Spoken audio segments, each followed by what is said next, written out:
Hey guys, we're back in the workshop and today I've got a really cool project for you. And today we are not going to grind a knife, maybe later in the video, but today, first of all, we are going to forge a knife. And I can already hear some of my friends, knife making friends, that are going to say, wow, he's going to finally forge some knives, because some of them are calling me grindworks because I barely forge. I can already hear them, especially Martin Huber. You should check out his channel because he is doing amazing Damascus work and he's a great chat. So let's get into this project.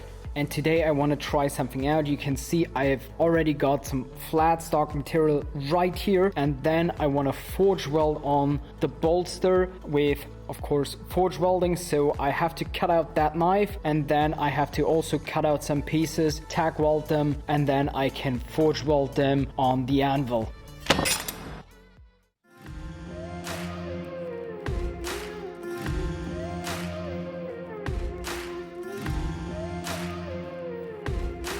So I've got now this thing welded up, and these weld lines, they look, I'm a pro welder, don't judge me in the comments, please don't. And now I have to light the forge, get that ripping hot, and then forge weld it.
Now that the knife is cooled down, I have also done some normalization cycles, so the knife is stress relieved and it is easier to work with. So what will I do now is now I will go to my grinding room and clean up the whole knife and check if these bolsters are really forge welded. Maybe there are any kind of cracks, we'll see. I hope not. Everything else looks pretty straight and I'm really looking forward to working on this knife. What concerns me is grinding in that nice plunge line because I don't have any kind of Waterfall Platten or so that will be challenging. Other than that, I'm pretty happy with everything. I've tapered it down to like 3 millimeters, so from 5 to 3 millimeters, that is nice. And then during the grinding, I can then also thin it down much more.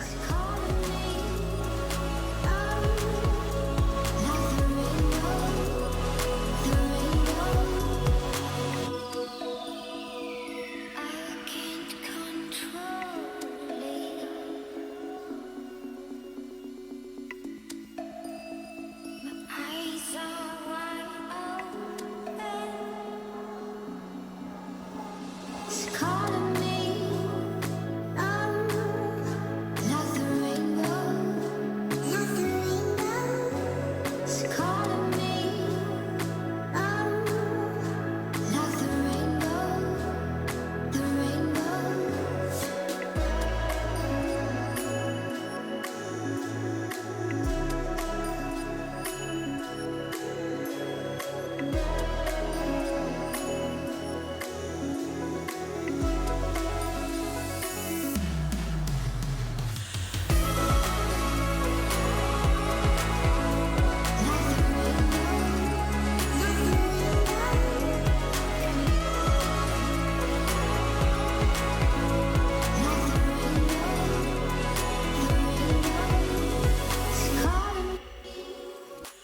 So I've got the knife now covered in Scale X, which is an anti-scaling formula, so the knife doesn't get too much scale during the heat treatment. And the knife is now cleaned up, but I don't want to do too much work before the heat treatment because this is forged and I don't want it to bend and everything. So I'm going to heat treat it now, and then most of the grinding stuff I'm going to do afterwards.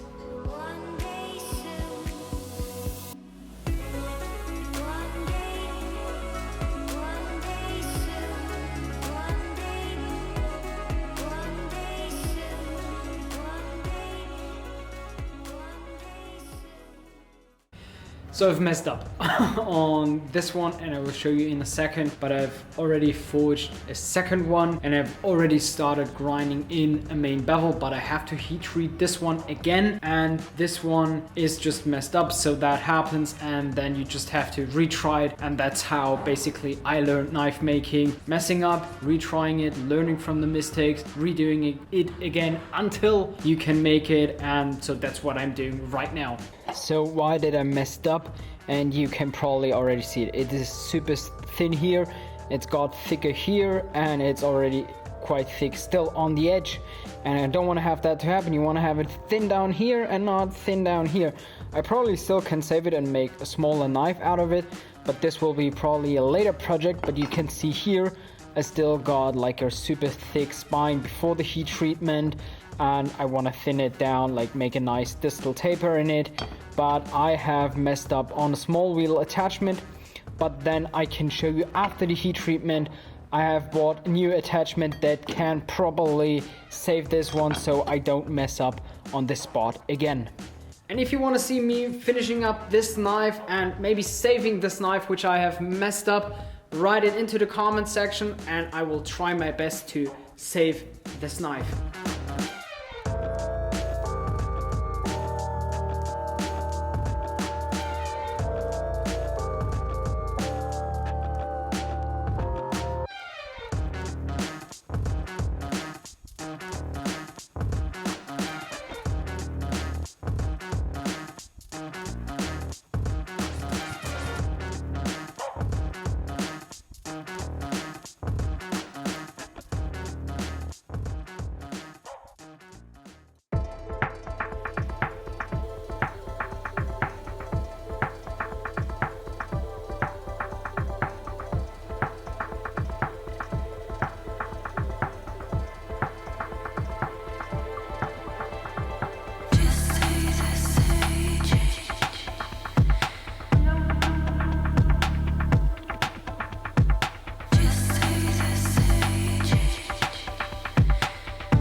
Now I'm done with the rough grinding on this knife. I've already thinned it down quite much, and now I want to show you my new attachment, and that is called a Waterfall Platten, I think, and it's made by DD Workrest. He is stationed in America and he makes great attachments for any kind of grinders, KMG, BMON, all that kind of stuff. I have a Clerix grinder, but I have my Clerix grinder in the 1.5 inch tooling arms, and therefore this attachment also fits, and this helps me to grind in that bolster really nice and symmetrically. So because I want to grind in that bolster area here and I want to have it nice and symmetrically in a nice curve, and this one is actually a small wheel attachment, but I got a flat platen right behind it. So what I can do when the belt is attached on it, I can run the belt of course, and then I can really nice and easy push that knife into that contact wheel, but I still have a pressure point on here. And what happened with the other knife is I tilted that knife, and therefore I ground in too much into here, And with this one, you cannot push too far downwards so you don't grind into your knife weirdly. And this just helps you to get a really nice and consistent bolster area. And I've also scribed some lines here on both sides, so I know when I'm hitting those grinds, those lines, I have a really nice grind in the end.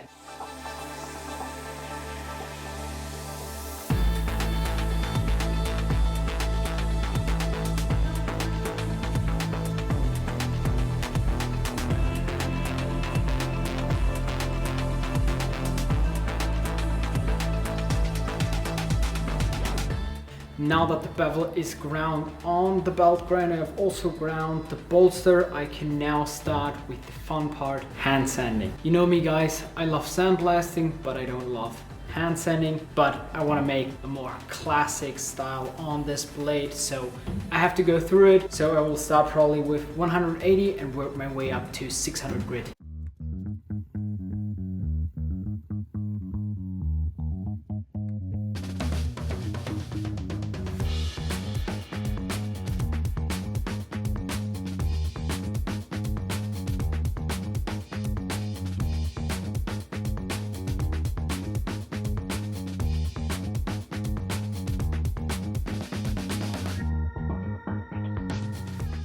So the rough hand sanding work on the knife is done. I've taken it up to 400 grit. I will do the rest after I have worked on the handle, because I have to slim down that tang right here, because otherwise I couldn't fit like a hidden tang kind of construction onto the back of the bolster. And I also have to flatten out the bolster area so everything is nice and square and everything is flat, so we don't have any kind of gaps.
The bolster area is now flattened, and now I can start working on the handle. And I'm actually want to use, of course, some G10, and I've got this big block of black G10 because I want to try out a kind of cool texture and also smoothness on the handle at the same time. And with G10, this texture is actually possible, and wood wouldn't work that well with it. So now I have to fit up this tang area here so this block of G10 can fit onto the knife.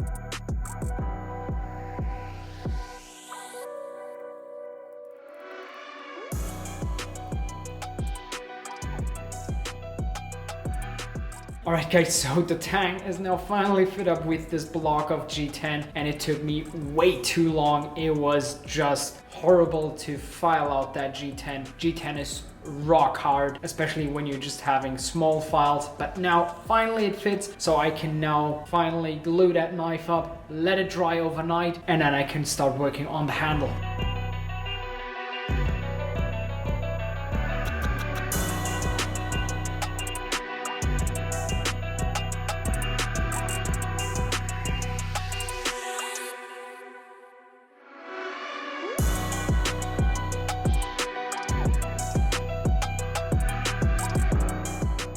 And also what I did is I cut a notch into this clamp so I can clamp it really nice.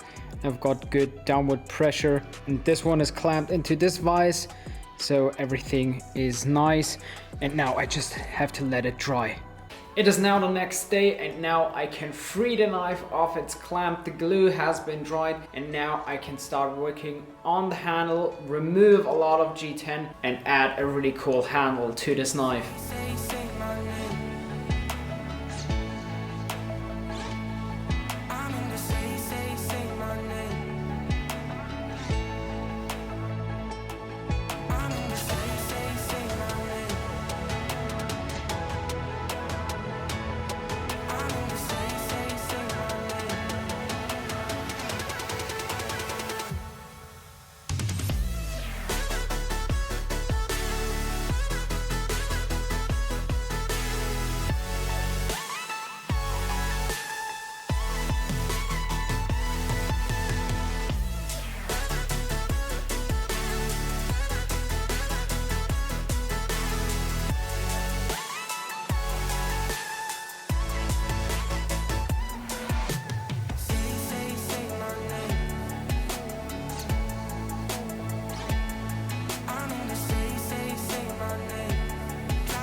The handle of the integral knife is now done, and I will show you that later. But now I have to finish up the hand sand and finish on this blade, because this one is just at a 400 grit and I want to get it up to, let's say, 600 grit. Maybe if I'm in the mood, I take it up to 800.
So my first integral knife is now finally done, even though this project took way longer than I have anticipated, but I'm so happy that I pushed through that project, even though I had some problems along the way, but I went through it and I have finished that knife, and I'm so happy with how it turned out. In the end, the satin finish looks great. The G10 handle is really amazing, and I like that I have put a nice satin finish on it, because normally I love stonewashing, and if you're watching my videos, you probably know that I love sandblasting and I love my stonewash, but on this knife, it looks so clean, it looks so nice, and I think the stonewash wouldn't fit to that knife, and I'm really happy that I had to do something different, or I could do something different, and it just looks amazing, and it also shows me that I can also do other things than just stonewashing and rock patterning. And it was such a fun project, and it was just amazing to learn this new technique on how I can really make a nice integral knife. So guys, this is it for this video, and if you want to see more content like that, hit that subscribe button, hit that like button. If you got any kind of questions, just drop them down below into the comment section. I try to answer them as quickly as possible, and we'll see us next Friday.